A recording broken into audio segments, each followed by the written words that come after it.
We have a wonderful topic and discussion lined up for you.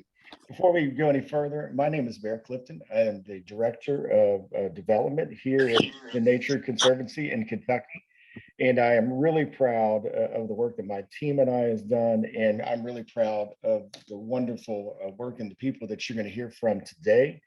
But more importantly, we want you to leave our time together to really have a really good understanding about the critical landscapes that we are protecting, that we are managing.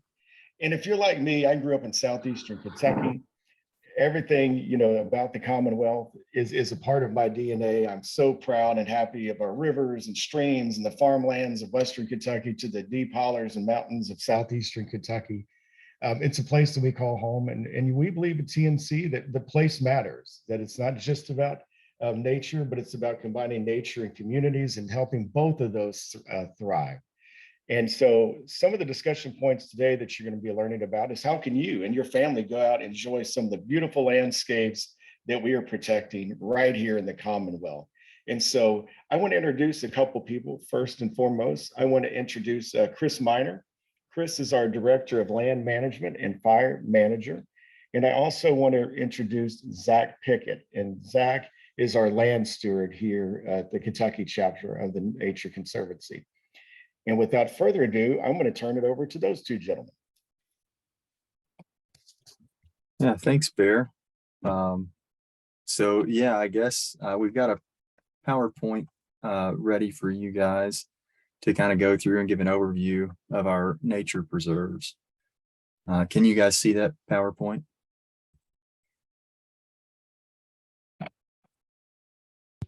Yeah, Zach, we sure can. Good deal.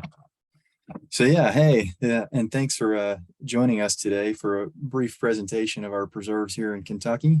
During this presentation, we'll provide an overview of our preserves and highlight some of our management practices and share some exciting new plans. Next slide, please, Liv. So the Kentucky chapter currently owns approximately 56 preserves, totaling around 8,700 acres. The red markers you can see on the map show the distribution and indicate the location of each preserve across the state. Of the 56 preserves, 7 are open for public access. These public-facing preserves have a combined 23 miles of designated hiking trails. Our public-facing preserves are Bad Branch, Sally Brown, Crutcher, Dupree, Jim Beam, Pine Creek Barrens, and Mantle Rock. These are our flagship preserves where most of our management takes place and are important for providing opportunities for outdoor recreation while raising TNC's profile and highlighting management practices. In addition to managing the 8,700 acres that TNC owns in Kentucky, we also assist with management on the 55,000 acres of Cumberland Forest property, which is located in Bell, Knox, Leslie counties, in cooperation with Kentucky Department of Fish and Wildlife Resources and Cumberland Forest LLC, while also assisting other federal, state, and private partners with management on their lands across Kentucky. The remaining 49 preserves shown here that are not open for public access, they tend to not be open for various reasons, ranging from issues such as sensitive plant populations, lack of feasibility of a trail system, or maybe just poor access. Next slide, please, Liv.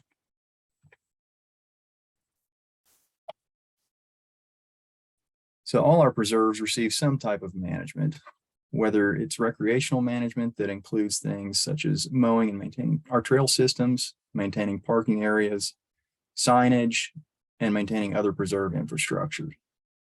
Management might also involve ecological management or fee land monitoring, which is a requirement of the Land Trust Alliance and being an accredited land trust and looking for, to ensure that our conservation values remain intact. During the summer months, we hire seasonal employees to assist with upkeep on these preserves. We strive to keep our trails in good shape and manage the biodiversity of the sites to provide our visitors with a great experience. During the growing season, maintaining these preserves requires a significant time commitment due to the number of trails, and their distribution across the state. We do have a small number of dedicated volunteer preserve monitors that serve to assist us with keeping eyes and ears on the preserves and assist with some management needs.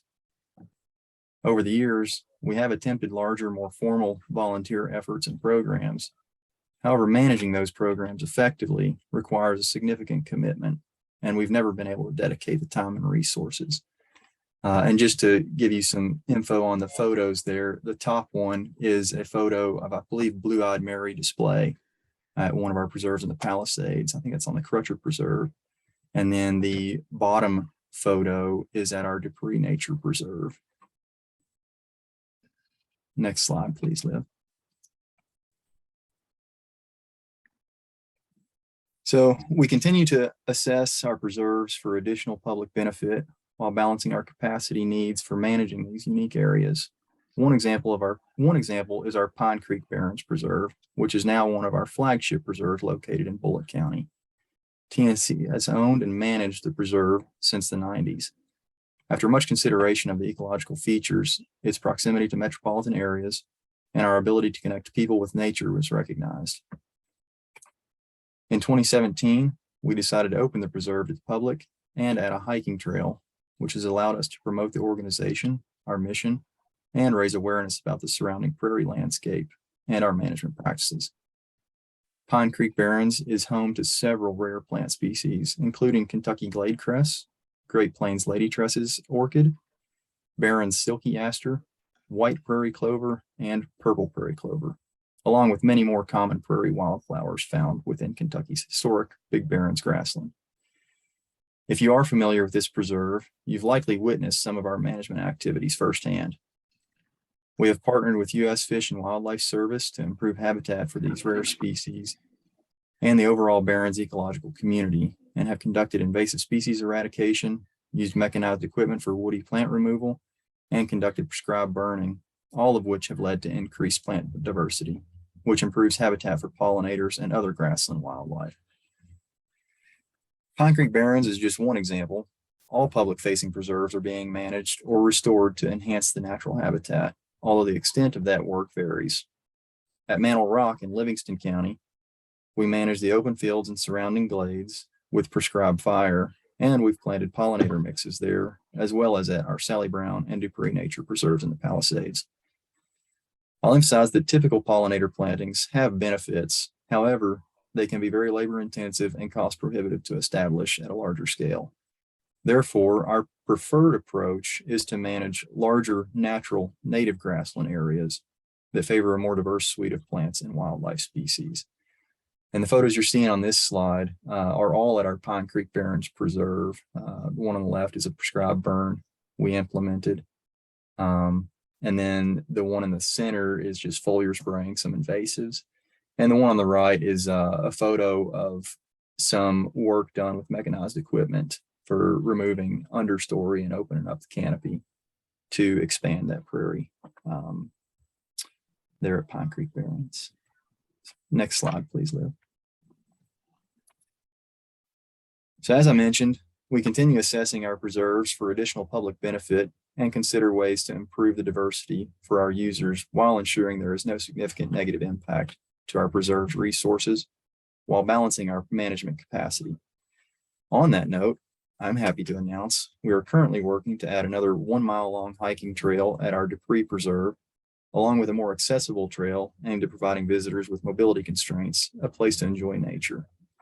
The Dupree Preserve doesn't provide opportunity for a certified ADA accessible trail, but we are confident that much of that criteria can be met and that it will become a welcomed addition to the preserve.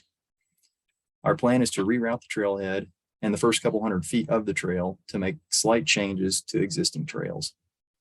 The new 1 mile addition has already been completed and is ready for your enjoyment.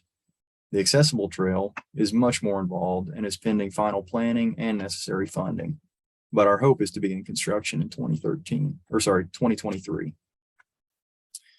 We're also adding a half mile of trail to our Crutcher Preserve. This short section will provide our visitors with a great view of an ephemeral waterfall that hosts a magnificent spring wildflower display. This trail is currently under construction with anticipated completion by the end of this calendar year. So, and these photos here, the left is kind of our existing trail system at Dupree in black with the new addition that's just been opened in yellow. And then the photo on the right is that ephemeral waterfall at Crutcher, which we're putting a trail around so folks can see that. So in addition to our stewardship work, Haley Lynch has been leading efforts to update our signage. I'll now turn it over to her for an overview of her recent efforts. Thanks, Zach. Great presentation. My name is Haley Lynch. I'm our Communications and Marketing Manager. And in the last 5 years, we've embarked upon a project to completely reimagine our interpretive signage at our nature preserves. We've gone from 20-year-old signs to new, colorful, engaging interpretation to really welcome our visitors and give them the best experience possible. Next slide, Liv. So we had a really great opportunity to improve our visitors' experience at our preserves. Our signage was more than 20 years old. It was weather damaged. It was unreadable. In its time, these were great signs for our visitors, but it was definitely time for a change. Next slide. So we had several considerations as we embarked upon this project. First of all, the length of the text or how much interpretation we were going to do for our visitors. Our National Park Service Guide to Wayside Exhibits, which is kind of the gold standard to tell us how to interpret, tells us the average person spends maybe 45 seconds or less at an interpretive sign. That means we need to really limit these sign panels to 250 words or so and really get some great information to the reader quickly. Now, Zach and I attended an ADA training to learn how we could make our signage more accessible. We took from that these measurements of our trail accessibility, which helps visitors know how steep and wide our trails are so they can make like an educated decision on whether to hike them. Our preserves aren't ADA compliant, but we're working toward better accessibility, and this was part of that.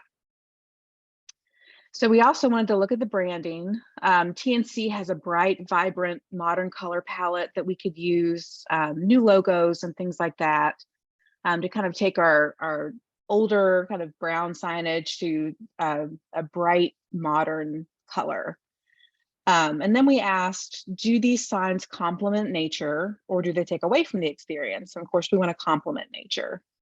And the most important question we asked was, what do we want our visitors to know about our preserves? How do we interpret? Next slide, Liv.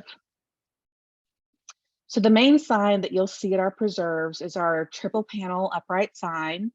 And the usual triple panel sign looks something like this.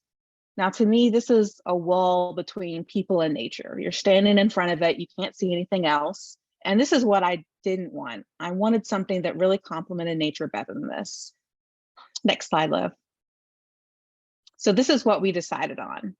The panels are offset 6 inches from the poles. So you've got a foot between each panel. While you're reading, you can see nature through this triple panel upright. It blends in better. This was a custom build for us, so you're not going to see this at any other preserves. And our Nature Conservancy North America team is so impressed they're considering recommending this to all of our chapters. And next slide, Liv. And the most important part of our signage is how we interpret the preserve to our visitors. Remember, we've only got about 250 words for each sign. So the question is, how can we enhance the visitor experience? So we chose this 3-part series, Protect, Transform, Inspire. It's a TNC saying, and it offers us a great opportunity to interpret our preserves fully. For the Protect piece or the Protect panel, we talk about what we're protecting by setting aside this land and inviting the public to experience it in its natural state. So that might be rare plant or animal species, rare habitats, areas threatened by development, things like that. The Transform panel talks about what we do to manage the preserve. Zach talked about prescribed fire and removal of invasive species. And for the Inspire panel, we give our visitors a trail map and guidelines for enjoying the preserves. And you can print out a trail map before you visit, going online to nature.org/Kentucky and just scroll down to see the places we protect in your community. And next slide, Liv. And finally, we have our trail signs.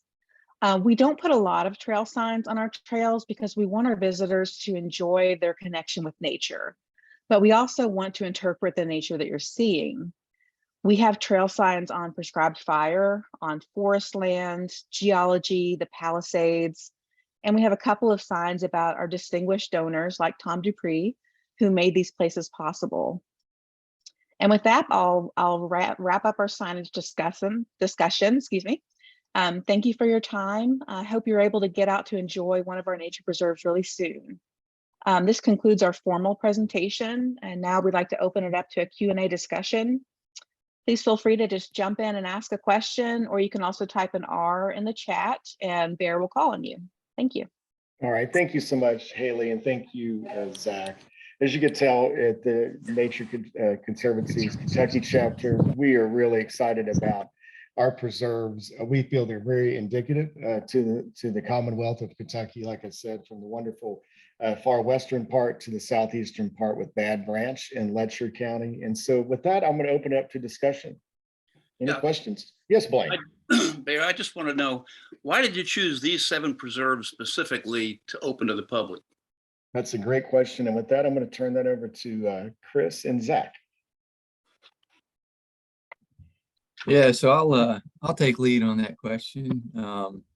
So a lot of these preserves were established well before my time here, but some of the thinking that came into play was the distribution across the state of Kentucky, and trying to connect people in different areas of the state so that folks would have an opportunity to visit one of our preserves and learn about us and the preserve itself, not too far from their back door. And that's a lot of the thinking that went into the most recent preserve opening, which is Pine Creek Barrens. Again, it's outside of Louisville, half an hour, 45-minute drive. And, it just provides a real quick hike out there for folks that might be visiting Bernheim Forest, where they can, again, learn more about TNC. Thanks. Hey, Chris, we had a question from Maureen. If we could go over the rare plant species that are at Pine Creek Barrens. Or Zach? Yeah, so the ones that were listed were Kentucky glade cress, Great Plains ladies tresses orchid, Barren's silky aster, white prairie clover, and purple prairie clover. There's a ton more species out there, but those are some of the, I guess, more rare or endemic species, being the Kentucky glade cress. And Maureen, we would be happy to follow up and send you some additional information on that to maybe give you a more kind of complete, look at some of the rare plant species there. I have a question too, and again, with my staff, Nicole and Liv and Haley, please let me know if we miss anyone with the questions. But if I wanted to go out and was really interested in birding or things of that nature, what do you think are some of the premier preserves to do that, and maybe what time of year? Yeah, so that's a good question. So obviously birding is going to be best. It's good on all of our preserves, depending on what species you might be targeting. For the forest dwelling species, obviously the ones in Eastern Kentucky, Bad Branch is going to be a really good one.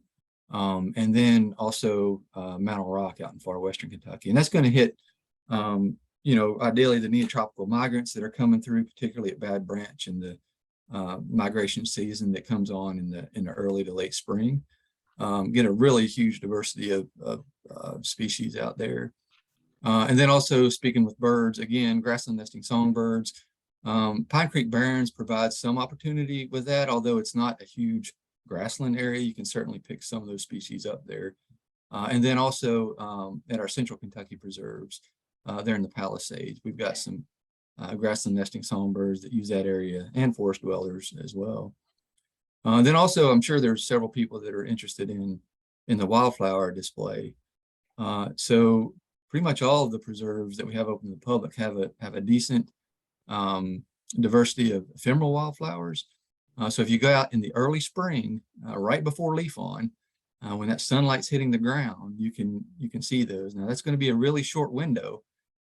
Usually some of these species are only flowering for a couple of weeks, some less than that.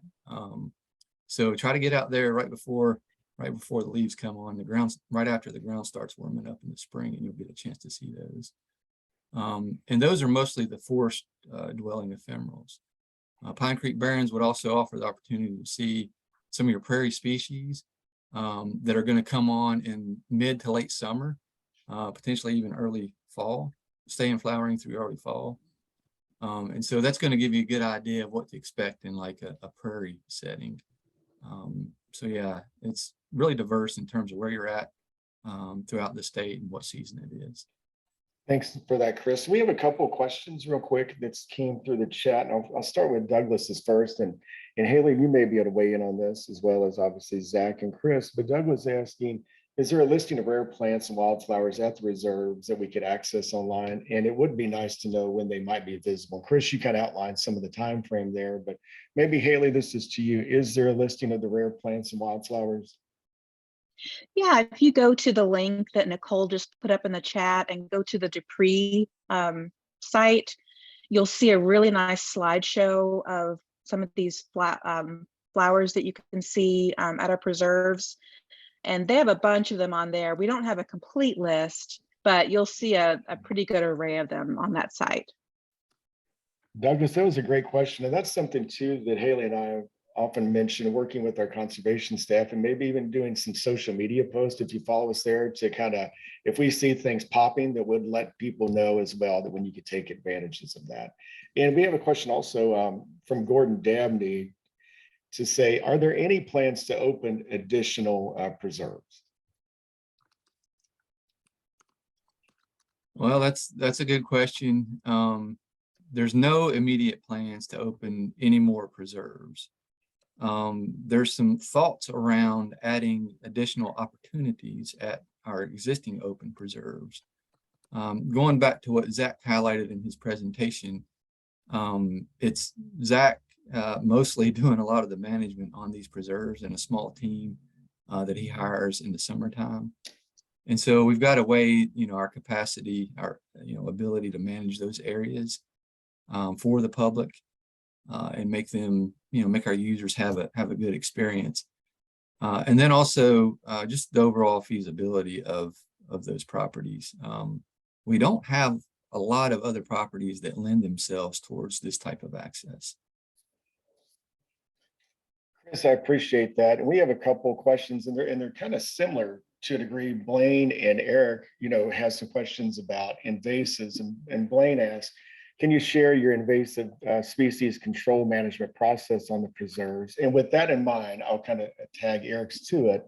And what is really TNC's management plan towards invasives such as kudzu, honeysuckle, etc., and how aggressively do we go after these species? And what methods have you found effective?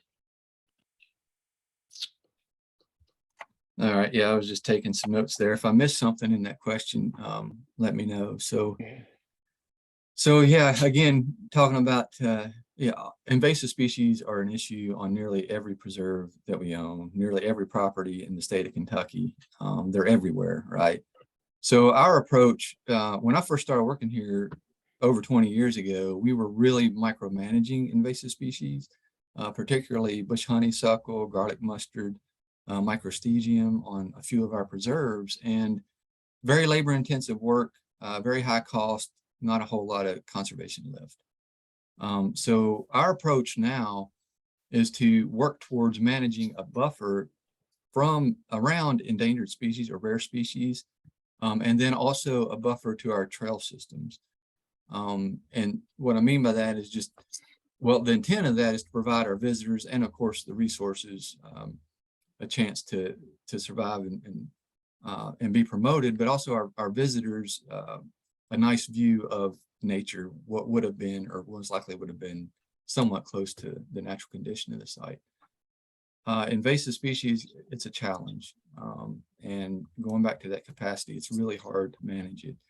But yeah, that's, we can literally cut it. And then, if you're not on it the next 2 to 3 years again, it's gonna come back. So I would say that one of our best examples or most concentrated efforts over the past 5 or 10 years of invasive species management, vegetation management, that is, is at our Dupree Preserve. A section of the trail we actually worked to eradicate nearly all the invasive honeysuckle there, and then we went in and planted Virginia wild rye and several species of shrubs. And the hope was to you get those plants established and overcome the invasives. That came with a little bit of success. Again, unless you're treating those annually, then it's really tough to be successful with that. Methods that we use, we do use herbicide. We use foliar application at times, depending on the species. We're most successful with our woody invasive plant species treatment using cut stump treatment. And the cut stump method we can apply year round with pretty good success.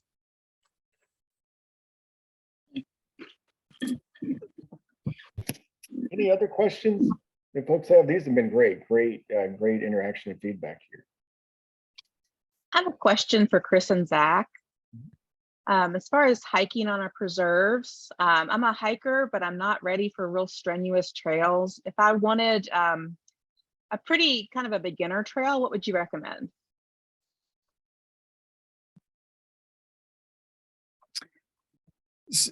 So I think a lot of the trails at Dupree, until you head down, I think what's called the river or the main trail that goes down to the river, a lot of those are kind of up on top of the Palisades, relatively flat and easy. Aside from that, Pine Creek, you can kind of stay. There's a section at that preserve that dips over and down some terrain, but you can cut across and stay fairly level on that preserve. Sally Brown has a bit of topography with it, as well as Crutcher. So yeah, I would probably suggest either Dupree or potentially Pine Creek. Chris may have other suggestions or thoughts. Yeah, Mountain Rock isn't too bad, especially if you're just leaving the parking lot and hiking down to the arch and back. That's a good, quick, and easy hike.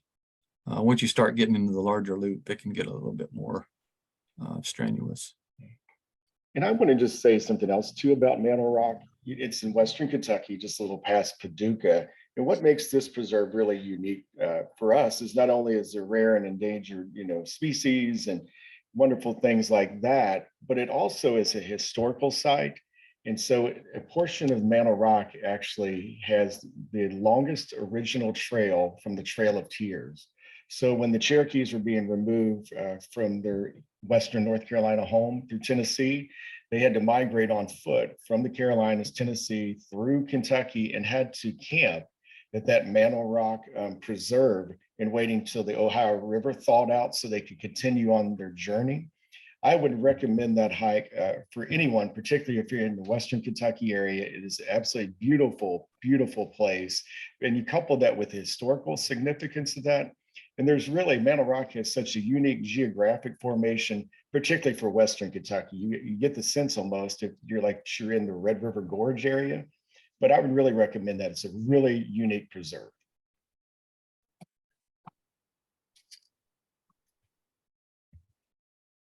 Chris, and I know we're kind of coming to the end real quick. I was wondering if you and Zach, obviously our friends and neighbors and family in Southeastern Kentucky during the most recent flood, was absolutely devastated. And I do know that we have, a really unique nature preserve down there in Letcher County in the area where that flooding happened at Bad Branch. Can you let us know and kind of give us an update if that preserve suffered any kind of damage? Yeah, thanks for bringing that up, Barrett. It did. Our Bad Branch Preserve that we co-manage or assist in management with Office of Kentucky Nature Preserves did get quite a bit of damage from the heavy rain. There was a couple of bridges that washed out. The trail system itself has some erosion issues. And in fact, that preserve is now closed to the public. So it's not open, unfortunately, and it's likely to remain closed through the fall season, possibly through winter. I'm working with Office of Kentucky Nature Preserves now to determine when that time frame would be.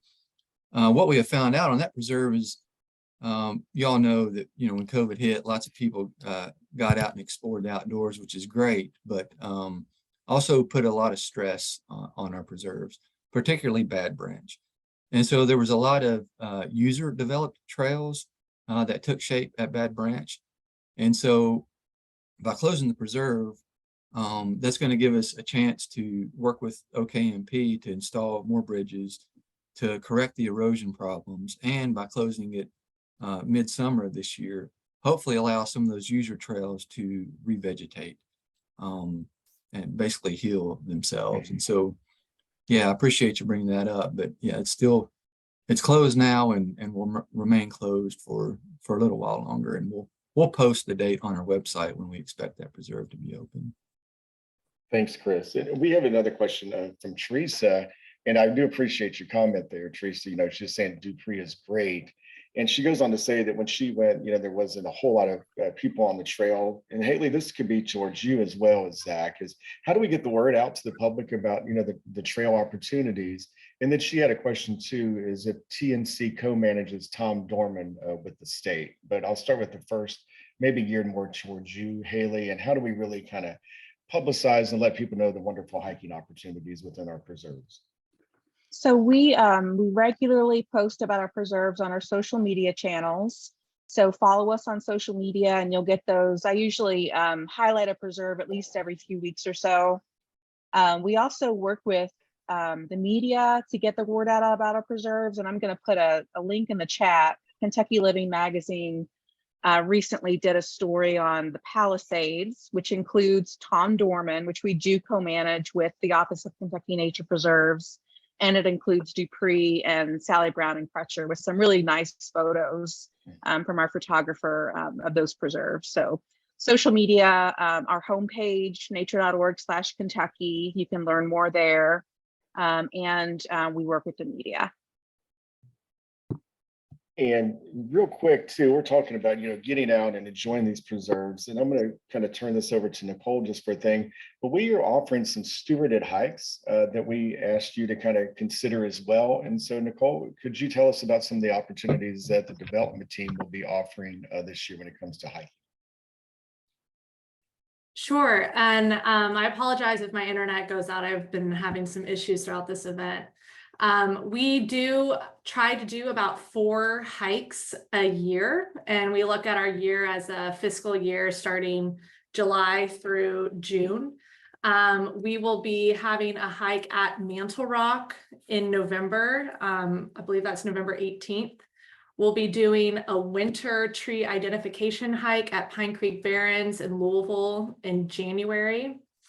And then we'll be doing a Earth Day celebration event at Dupree Nature Preserve on April 22nd. That's on a Saturday. And that'll be a really fun volunteer craft hike as you want experience at Dupree. So we will be posting these dates and you can visit our website that will have all of this information on it for stewardship opportunities.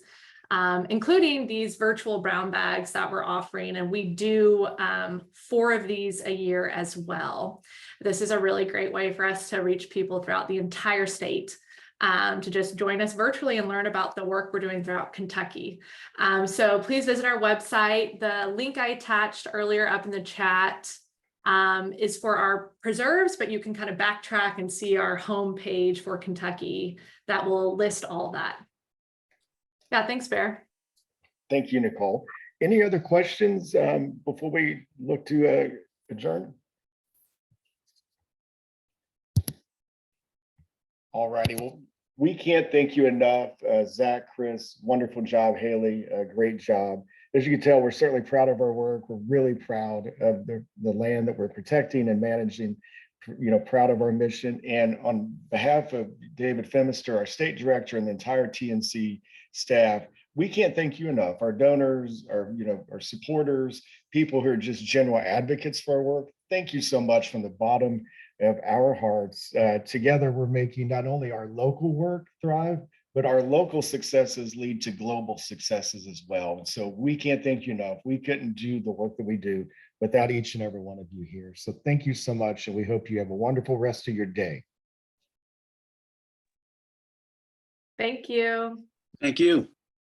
Take care. Thanks, folks.